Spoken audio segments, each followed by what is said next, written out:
So nandito tayo sa 35 meters. Yan, walang tama yan. Nandun yung 25 meters. Nandun yung pwesto ko. Yan. So balik tayo dun sa pwesto. Testing natin yung unit ni Sir na budget meal. So ito yung unit ni Sir Romel na budget meal. So meron siyang pinalagay na scope na 624 by 50. Yan o. Tapos meron siyang bipod na pinadagdag. May kulay din siya na brown. Yan. Tapos meron siyang shroud. Tsaka yung tangke 0.45 na. Yan. Mas maporma pala tong budget meal pag naka-shroud. Ganda ng tunog. So doon tayo sa 35 meters. Wala pang tama yun. So makapag-barrel index na ako dito sa 25. So sakto naman yung position niya nasa gitna. Yung kanyang position niya nasa dito yung nakaposition sa 0. Yan. So naka 0 siya sa 25. Yan. I-adjust ko na mamaya sa 0. Ilalagay ko to sa 0 pa 0 sa 25. So yun yung target natin. Hindi siya pwedeng lagyan ng scope cam kasi baka magasgas to. Yung scope yung pinaka scope niya kasi may clamp dito yung scope cam eh. So ano lang muna. Pag natapos na dito sa tira, saka natin doon pupuntahan doon sa walang tama. Yun, so testing muna ako dun sa gilid. Tingnan ko lang kung saan yung pellet to natin tama. Para maka-sure.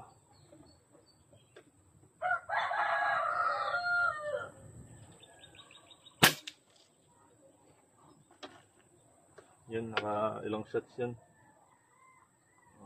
Pito siguro. So, doon tayo sa pinakataas sa left side na dot. Subukan natin yung groupings ito.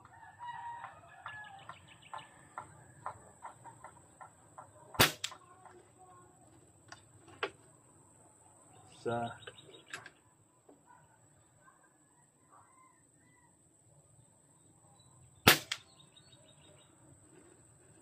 Dalawa.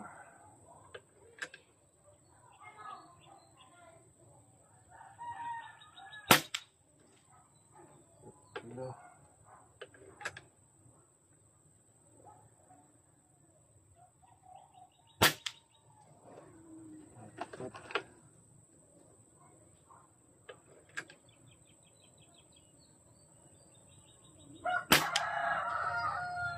Lima. So doon tayo sa kabilang dot sa katabi niya. Lima yung nauna.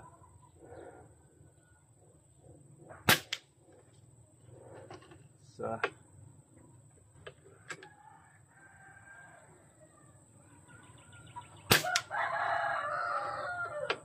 dalawa.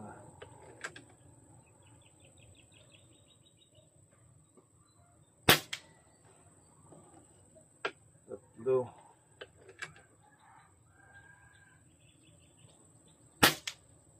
Apat.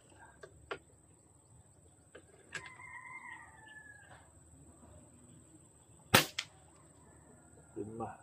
Meron talagang pellet na minsan umiiwas sa group sa group. Ito yung pellet gamit ko, Astro pa rin na old na. So doon puntahan natin yung groupings yan na dalawang groupings yan. Yan.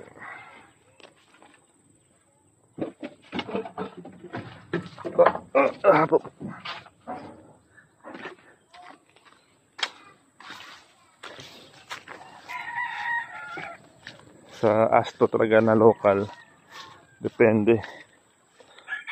Meron talaga minsan may nagsiseparate talaga minsan. So medyo walang hangin, konti lang.